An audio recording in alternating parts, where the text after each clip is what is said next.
Welcome to the weekend, everyone. It's Invisible Walls, episode 129, which will forever be known as the return of Grumpy McGrump. Hello, children. There he is. He's back, folks. I think we probably need a little bit of some backstory on how you ended up here. I know everyone was asking, why are you back?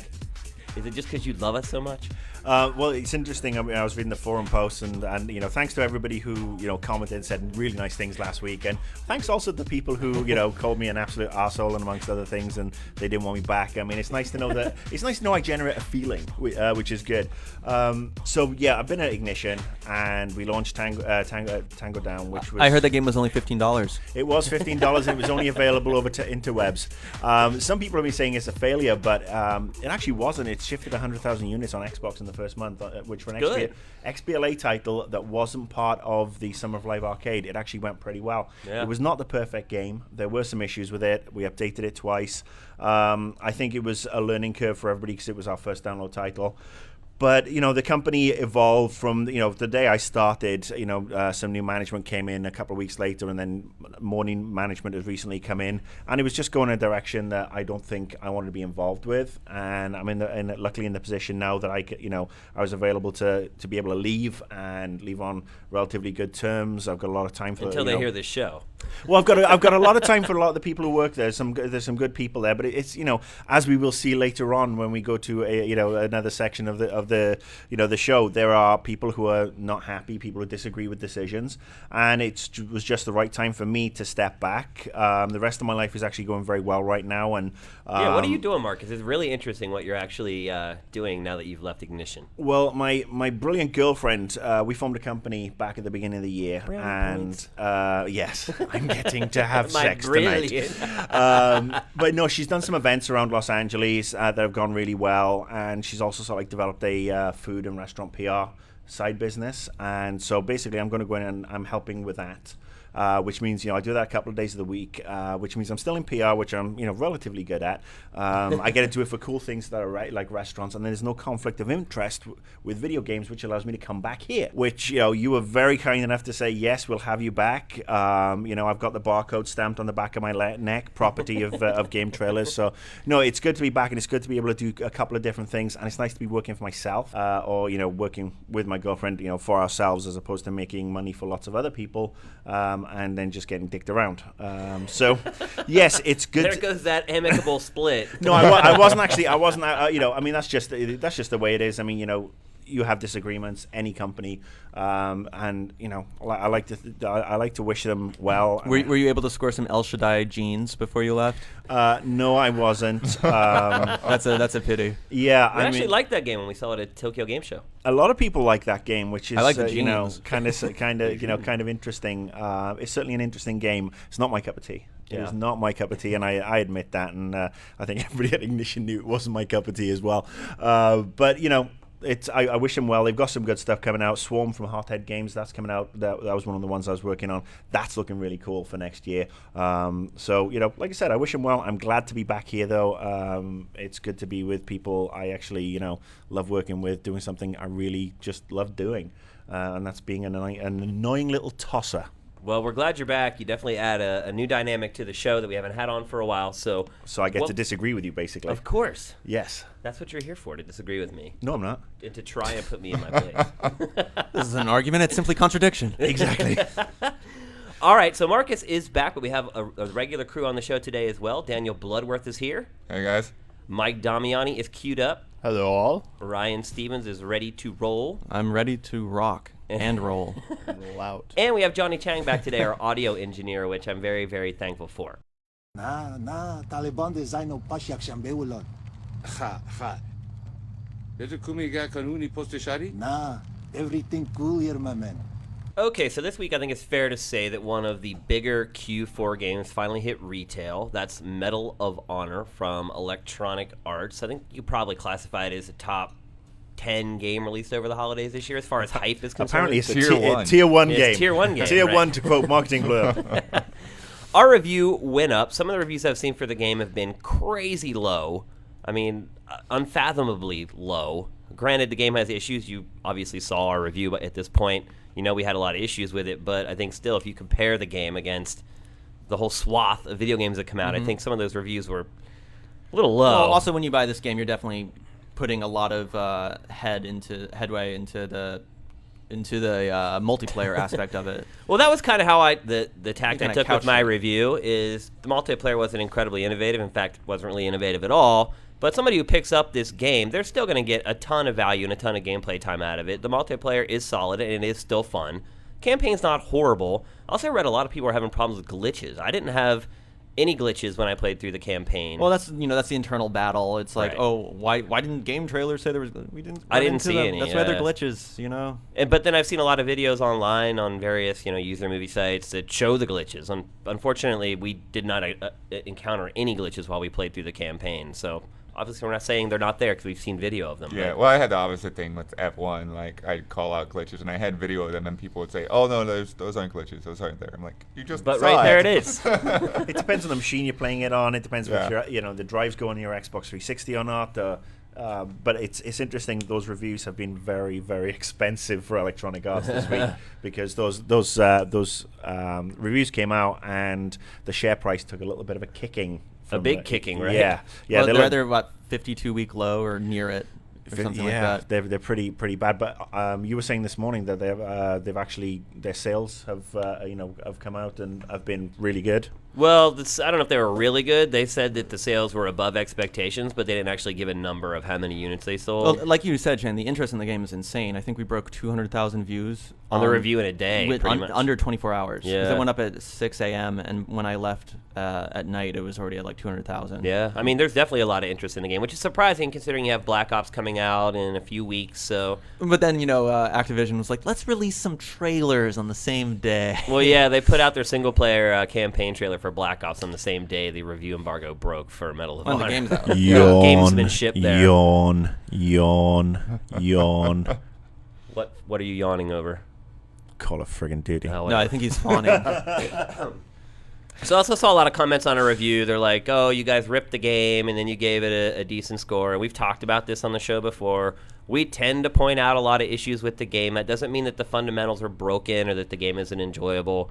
There are certain people who have certain sort of nitpicky things about games that they can't stand for. We try to mention all those in our review. That doesn't mean that the game itself is a piece of junk. We could rail any game 5 times harder, or most games 5 times harder than that. So I think our review philosophy is, yeah, okay, maybe there's a lot of negative comments in that review. That doesn't necessarily mean that the whole of the game isn't enjoyable or the whole of the game isn't good. It's like a hot dog because at the end of the day, you look at the ingredients in a hot dog and they're not the best things in the world.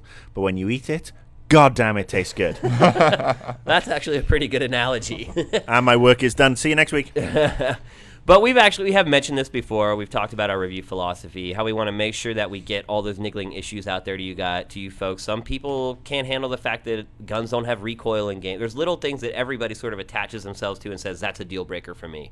So we try to mention all the negatives while still trying to mention as many positives as possible.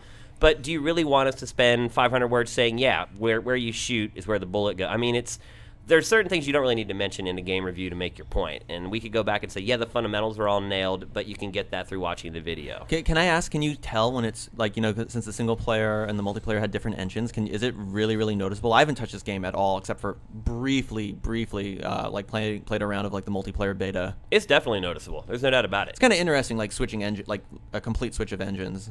Yeah, I think... I don't know if that's the right move. I But think with games with like this, people you throwing play- on so many developers on games now, it's getting a little silly. Well, it is a little silly because a lot of times you use that campaign to sort of prepare you to play the multiplayer. It's almost like a glorified training mission, so to speak. So I think you kind of lose something in that regard, and that a lot of the little nuances don't transfer over to it.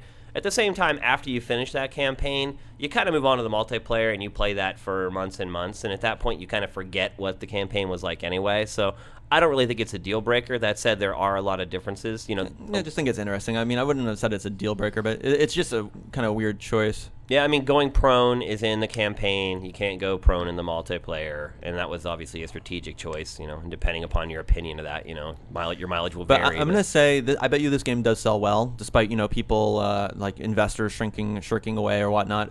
Because like last year, everyone was afraid of Modern Warfare 2 and moved everything out. But look at like the best-selling games last year.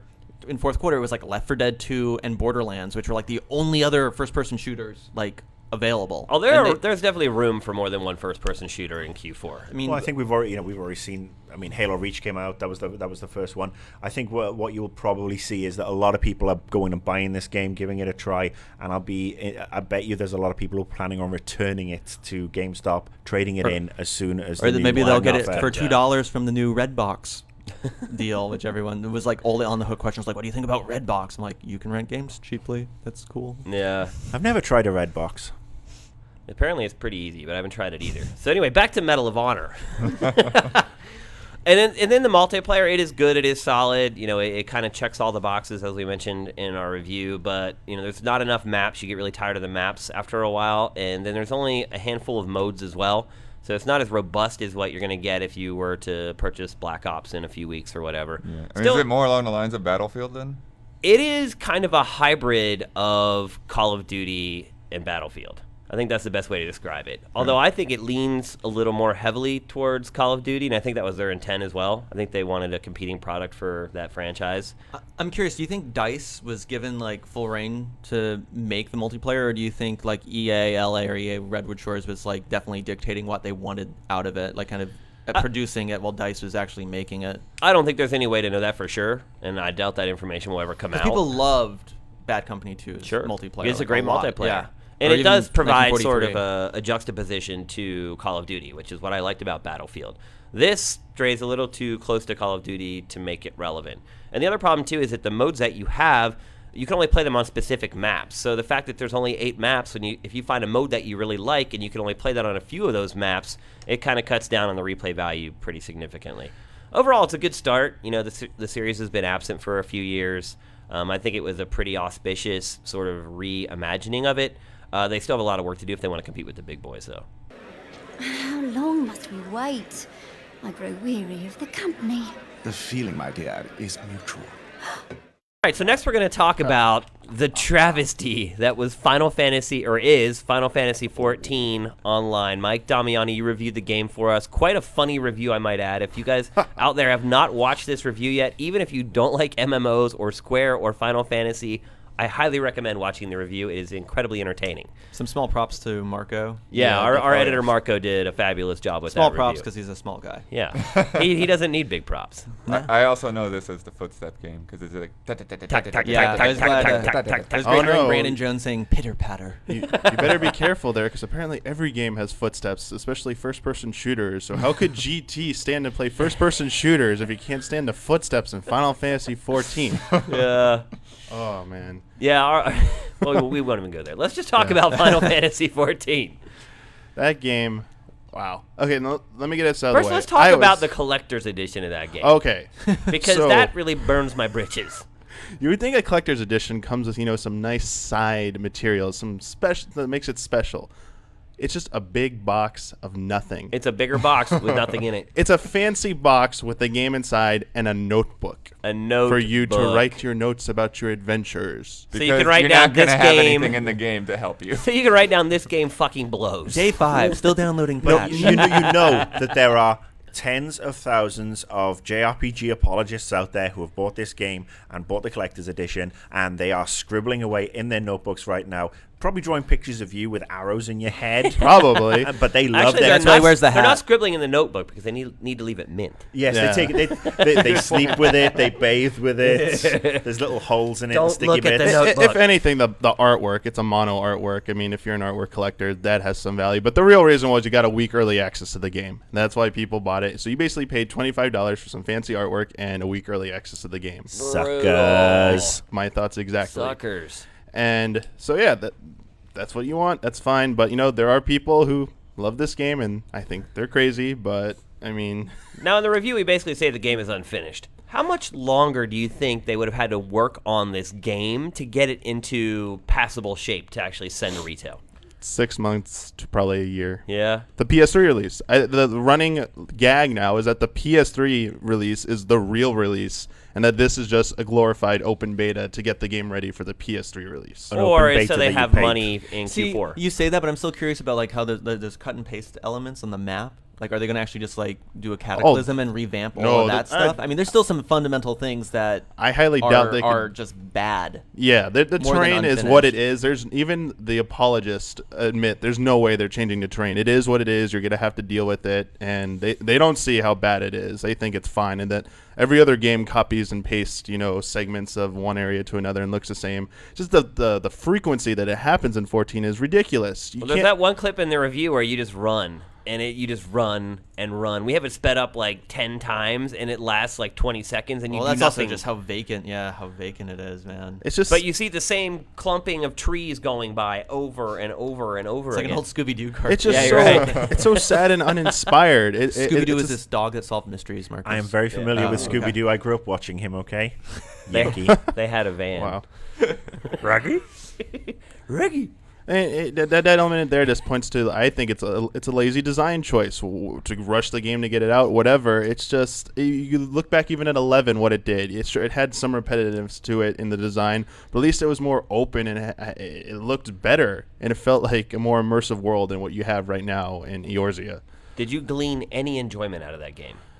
I mean, the opening segment was kind of cool, like the opening cinematic where you're actually participating in this like cutscene. There's a giant monster chasing you. You actually start off fighting, though the combat was a little.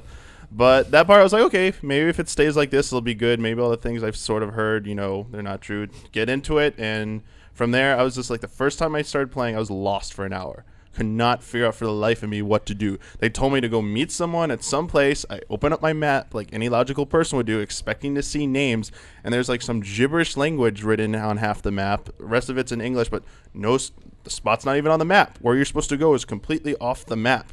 And I spent an hour trying to find this place, and I was like, what is this? I understand not trying to hold your hand, but this is ridiculous. Like, this is poor design. And it's tutorial land still, right? And that's supposed to be the tutorial, but there's no tutorial. You need a tutorial to get through the tutorial. Yeah, and that's just the beginning of its problems. How busy are the servers?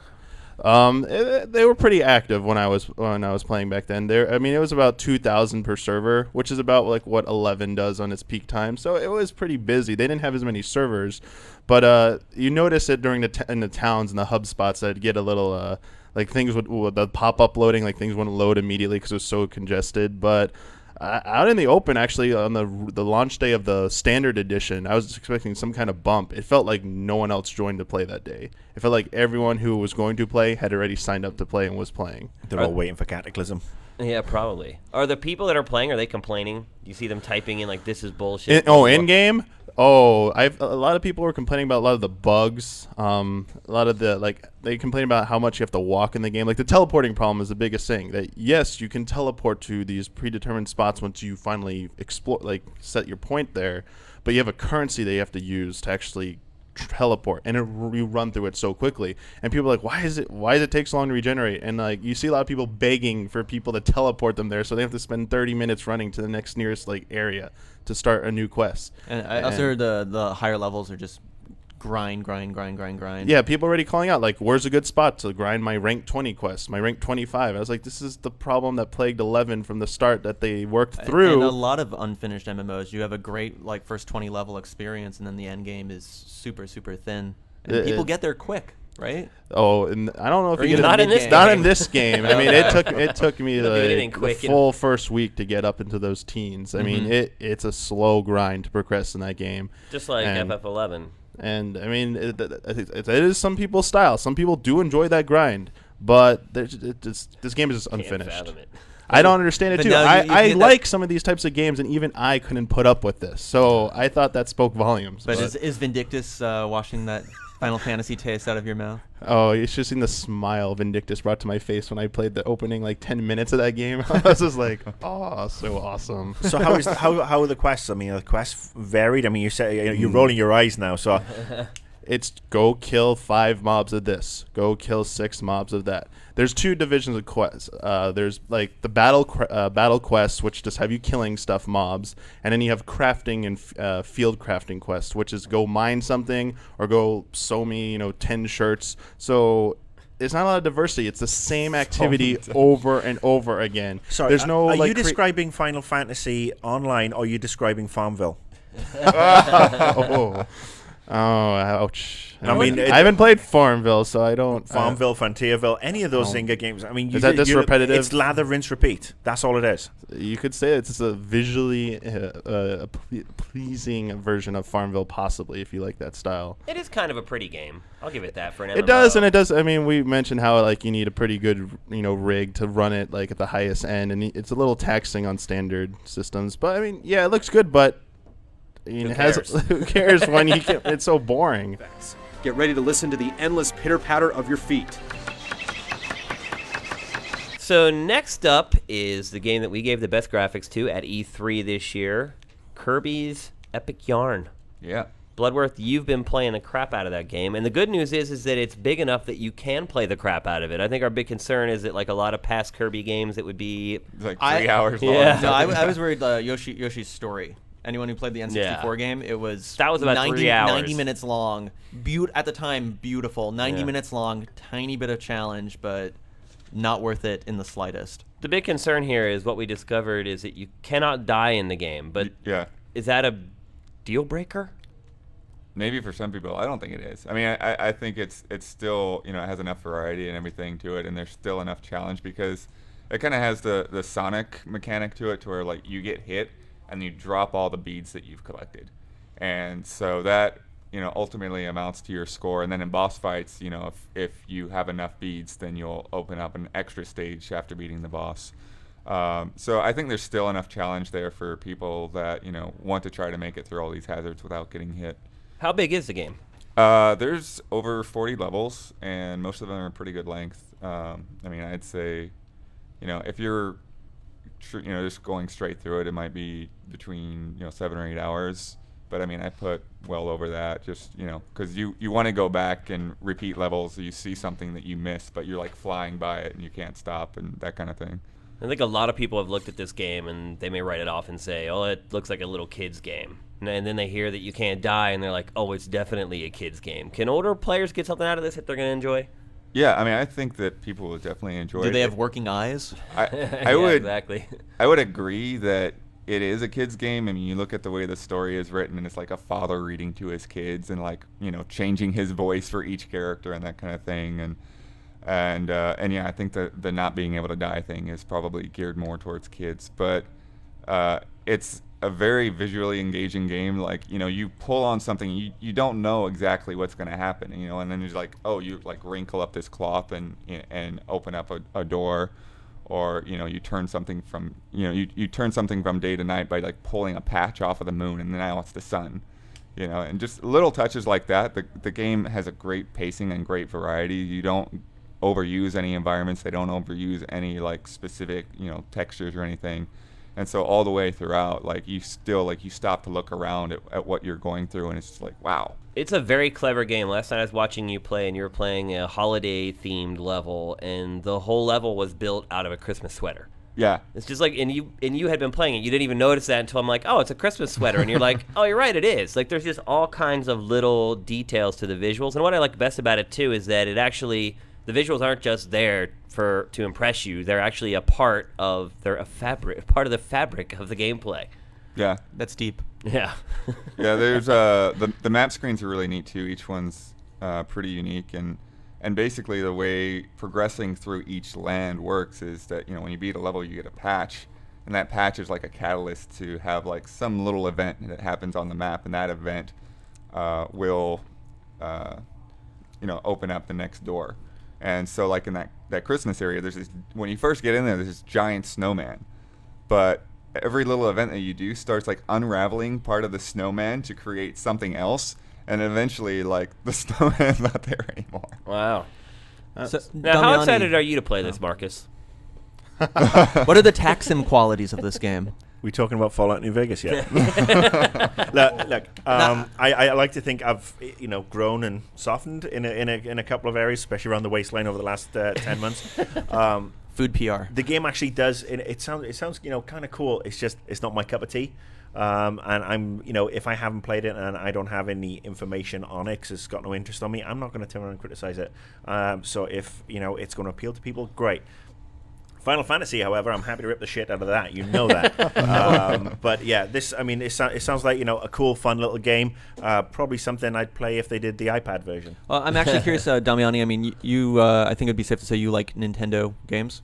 Some of them. But you also like, challenges and winning and, winning. Where are you going with I this? going to winning. leaderboards. I mean, well, after you hearing all this stuff, are you wishing it was a little?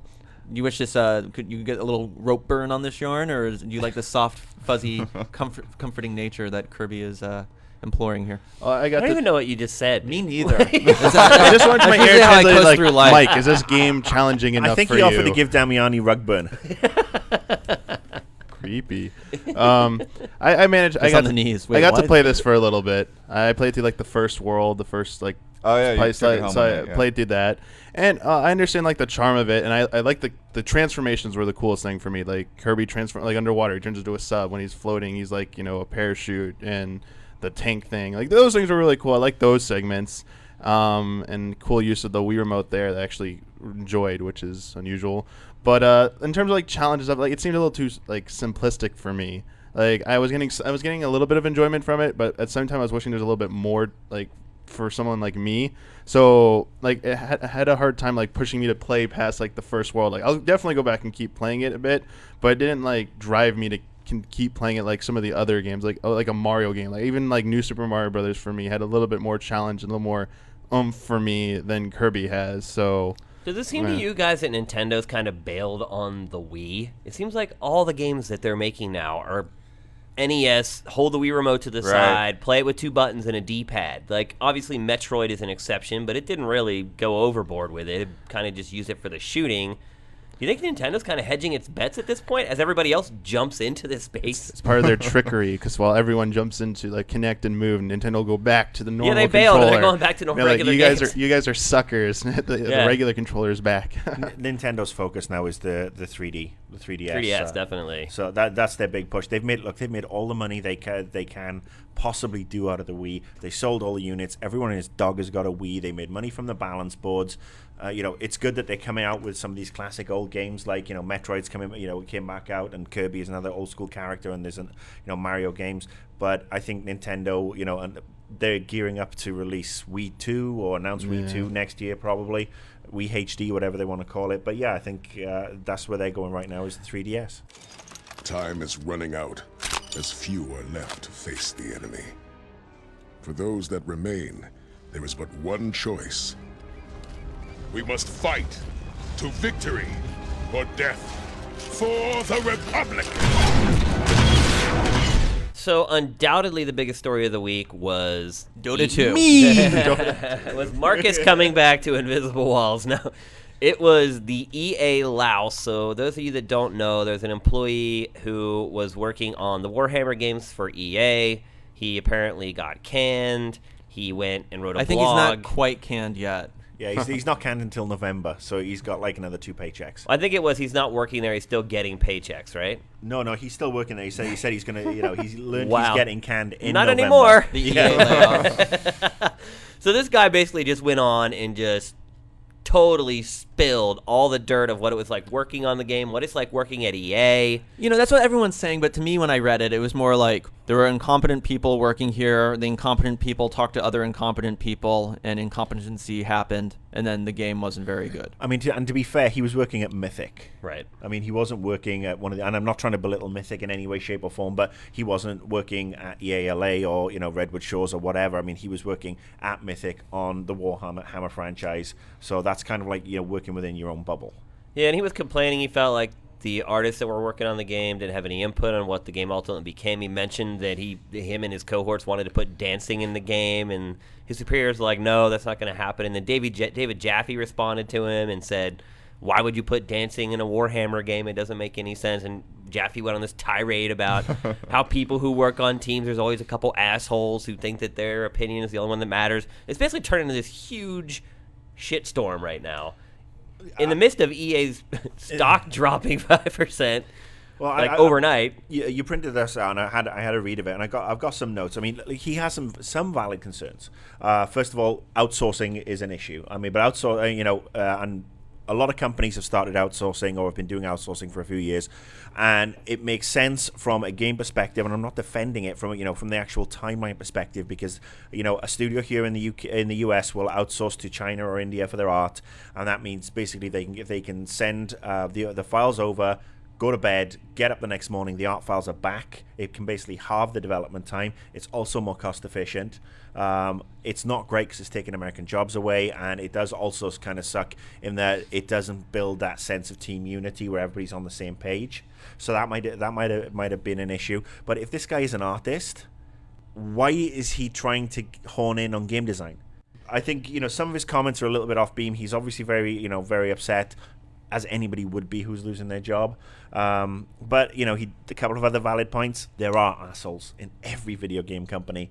Every company. Let's clarify. Well, and every company, and the higher up the chain you get, the more likely you are to rub elbows with an asshole. Yeah, and there's some people who have no rights working in games companies, and those people eventually get found out. But I know it's tougher at the lower levels to see that. You see these guys driving the nice cars, going on the nice vacations, and these guys are very skilled at ass kissery.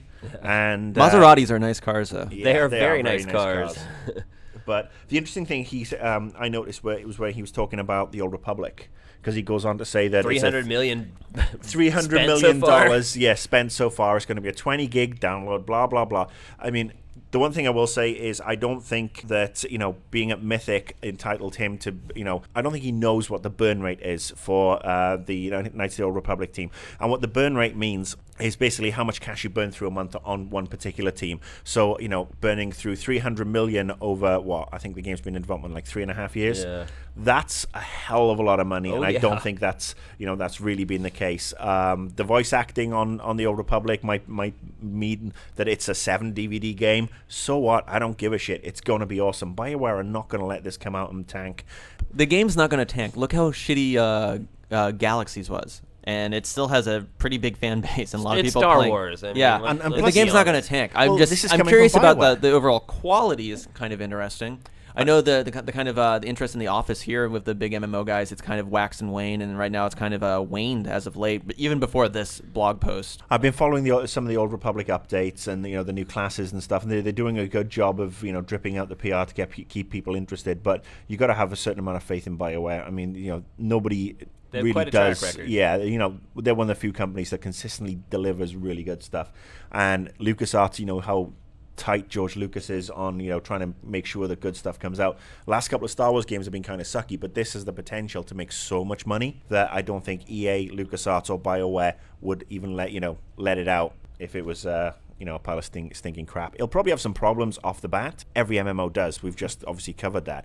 But I think that one will be better. So I think that's just kind of like sour grapes, and he's just pissed that his game only had 300,000 subscribers the first month, and then it went tits up. Yeah, I think my overall impression after reading his rant is like, welcome to employment, bro. Like, that's what a job is. You have people that are above you that you may or may not agree with. They're the ones who have the power. But you don't always get your way. You have to compromise in your job, and it's a job. There's a reason you're getting paid to go to work. If it was all sunflowers and moonbeams, you wouldn't be getting paid for it. You'd be unemployed. But you can obviously see frustrations when he can see the writing on the wall that he's going to get laid off in a couple months. Sure. That, and there is always like, oh, I could do that job so much easier. Ha ha ha. I sincerely doubt that. Running big things is not easy. Running anything isn't easy. But I mean, you can see his frustration, and again, it's not like the internet is new at this point. It's funny that every time this happens, he just burned all his bridges. It's like, well, no, anonymous. It's right? almost they know anonymous. who he is. They know exactly who that guy is. I guarantee it. Like, he just shot himself in the foot. It's like he's accepted that he's complaining about EA, but with his actions are saying that I believe the whole industry is this way, or he wouldn't have vented and basically shot himself in the foot and kept himself from working in the industry. It just, to me, the whole thing doesn't add up. Maybe he'll move to China. Well, he calls himself EA Louse, which is a play on the EA spouse thing, which he acknowledges. The EA spouse was totally valid because it went, with basically violating employment conditions, treating people like indentured servants. I mean, that was a really good blog. It blew the lid off a whole can of worms. This one, however, as much as I can sympathize with him, where it can be frustrating, God knows we've all been there. At the end of the day, suck it up or piss off and find somewhere else to work. Well, I mean, I think it definitely, at least the original blog post, I haven't seen a lot of his follow-up stuff, but I mean, I think a lot of that, the frustration of, I'm working my butt off and these guys are out partying and mismanaging things, and people that shouldn't be in their position are in their position. I mean, I think people can relate to that, and I think it's one of the reasons it's kind of blown up.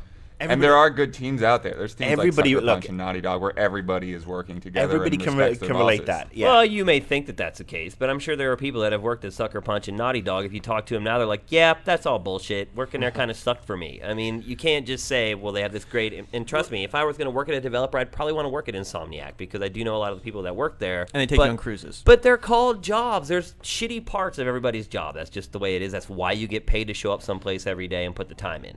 Well, I think that the other thing is sometimes when people are working on a project, people are always like, oh, they're so close to it that they can't see that it's bad. I think sometimes when people work on projects and they're unhappy, the reverse can happen. They'll just see the big errors that aren't even there. Someone that I can't talk about was working on a quadruple A game, and they were just talking about how horrible it was, and we got in, it was a terrific game. Right. So I think you can definitely, you can poison the well, Yeah. The problem is, and this is something I have experienced in the past, is that when you've got a small militant group of ultra hardcore gamers who, working whether it be engineering, art, or whatever, but aren't in game design. Which is what Jaffe mentioned. He said he had a core group of 4 or 5 hardcore gamers working on the first God of War who kept kind of trying to sabotage the project by going around him to the head and saying, hey, this isn't right, this combat needs to be deeper. They never listened to them, and Jaffe was very happy about that. But he mentioned how people like that working on a project could actually be a detriment, where you might think outwardly they'd be, something that could help the game. And that's just the way it is, because everybody has an opinion. As I've said before, and I'll say it again, opinions are like arseholes. We all have them. And they all stink. Except mine. You assumed no force could challenge you. And now,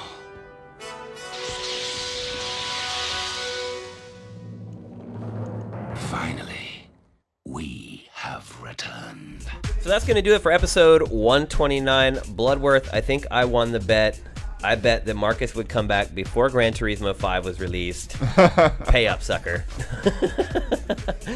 Anyway, welcome back, Marcus. It's good to have you back on the show. Definitely provide a different perspective from the rest of us. And, it's good to be back. It really is good. How did it feel recording your first show after months and months? Well, it's nice to be back. Nice to get slowly back into the flow of things. I know I didn't contribute a huge amount because I'm sort of getting up to speed, but that will change all next week because what's that game coming out next Tuesday? Minecraft. Minecraft, actually, I like that game. That's actually a bunch of fun. But no, I'm thinking of the one that involves falling and out and new Strippers. And Vegas, and it's out Amnesia, next week. The Dark Descent. Zombie strippers. We're going to talk about it next week. Yep, Fallout New Vegas will definitely be on the show next week. In fact, this show for pretty much the rest of the year is going to be jam-packed with good stuff. There's just tons of great games to talk about, and we're really excited about it. Also, we should mention Game Trailers TV, new day and time, Thursday nights at 1 in the morning on Spike TV. Drink a Red Bull, take a caffeine pill. 1 in the morning. 1 in the morning Actually, on Thursday 1:10. night. 1:10. So basically, you can stay in bed with Jeff Keighley. Yeah. Get nice and toasty. Anyway, be sure to check it out. We do have a lot of great episodes of GTTV for the rest of the year as all the big Q4 games roll out. Hope everyone is having an excellent weekend. Invisible Walls is up and out.